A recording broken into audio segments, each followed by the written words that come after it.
একটি খবর খুব ইন্টারেস্টিং লেগেছে। গোপালগঞ্জে জাতীয় সঙ্গীত পরিবর্তন না করার দাবিতে শিক্ষার্থীদের বিক্ষোভ।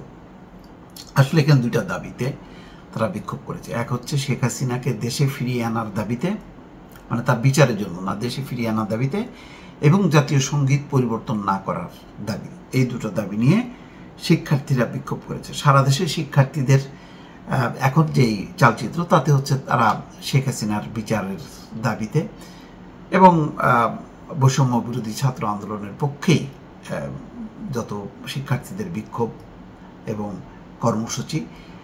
তার বাইরে একমাত্র গোপালগঞ্জই ব্যতিক্রম। গোপালগঞ্জের শেখ হাসিনার পতন 5ই আগস্টের পর থেকে কিন্তু গোপালগঞ্জে আওয়ামী লীগ বেশ সক্রিয় ছিল। তারপরে সেনাবাহিনীর গাড়ি ভাঙচুর, আগুনে পুড়িয়ে দেওয়া, তাদেরকে আহত করা, অস্ত্র লুট করার ঘটনায় আওয়ামী লীগের সভাপতি, সাধারণ সম্পাদক সহ যখন নাকি মামলা হয়েছে বহু নেতাকর্মীর বিরুদ্ধে, তখন আওয়ামী লীগ কিন্তু নিশ্চুপ হয়ে গেছে। কিন্তু গোপালগঞ্জের যে শিক্ষার্থীরা, তারা কিন্তু চুপ হয়ে যায়নি এবং তারা এখন ক্ষোভ বিক্ষোভ করছে। তো সারা দেশ থেকে গোপালগঞ্জ যে আসলে আলাদা, এটার একটা প্রমাণ পাওয়া গেল। সোমবার বেলা 11টায় কয়েকটি শিক্ষা প্রতিষ্ঠানের শিক্ষার্থীরা সরকারি বঙ্গবন্ধু কলেজ থেকে বিক্ষোভ মিছিল নিয়ে শহরের পুরাতন লঞ্চঘাট এলাকার বঙ্গবন্ধু সড়কে জমায়েত হয়। পরে সেখানে জাতীয় সঙ্গীত পরিবেশন করে তারা। জাতীয় সঙ্গীত পরিবেশন শেষে শেখ হাসিনাকে দেশে ফিরিয়ে আনার দাবিতে প্লাকার্ড হাতে বিক্ষোভ করে বিভিন্ন স্লোগান দিতে থাকে শিক্ষার্থীরা। কিন্তু তারা তো জানে না, শেখ হাসিনা যদি দেশে ফিরায় আনে তাহলে তো তাকে তো বিচারের মুখোমুখি করা হবে। তো সেটা কি তারা চায়, নাকি তারা মনে করে যে শেখ হাসিনাকে দেশে ফিরিয়ে এনে তাকে রাজনীতি করার অধিকার দিতে হবে, স্বাধীনতা দিতে হবে? সেটা নিশ্চয়ই পরেরটা। সেই কারণেই তারা শেখ হাসিনার পক্ষ নিয়ে বিক্ষোভ করছে। কর্মসূচিতে অংশগ্রহণ করে সরকারি Bangabandhu college, SM model school ও শেখ রাসেল উচ্চ বিদ্যালয়ের শিক্ষার্থীদের ছোট একটি অংশ।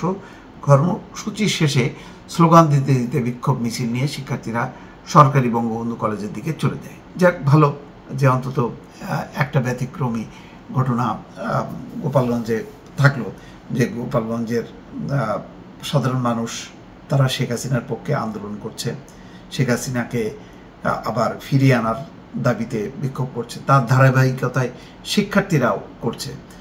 কিন্তু আমার কাছে একটা প্রশ্ন হলো, এই শিক্ষার্থীরা, সারা দেশের শিক্ষার্থীদের মধ্যে যেমন তাদের স্বৈরাচারের বিরুদ্ধে একটি আন্দোলন ছিল, এই গোপালগঞ্জের কোনো শিক্ষা প্রতিষ্ঠানকে কেন বৈষম্য বিরোধী ছাত্র আন্দোলন তাদের নেটওয়ার্কের মধ্যে আনতে পারলো না বা তাদেরকে উদ্বুদ্ধ করতে পারলো না?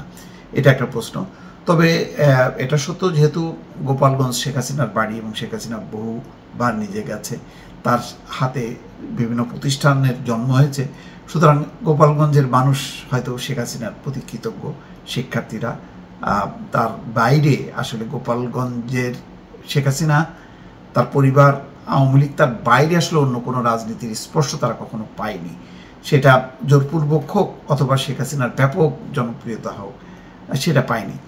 এখন জানি না দীর্ঘদিন যদি আওয়ামী লীগ ক্ষমতার বাইরে থাকে সেই পরিস্থিতি পরিবর্তন হবে কিনা, কিন্তু আপাতত গোপালগঞ্জের মানুষ যে শেখ হাসিনার নামটি উচ্চারণ করছে, অন্তত বাংলাদেশে আর কোথাও উচ্চারিত না হলেও গোপালগঞ্জে যে হচ্ছে, এটাও নিঃসন্দেহে পলাতক শেখ হাসিনা এবং আওয়ামী লীগকে প্রেরণা যোগাবে এই ঘটনা। দর্শক ভালো থাকবেন, আল্লাহ হাফেজ।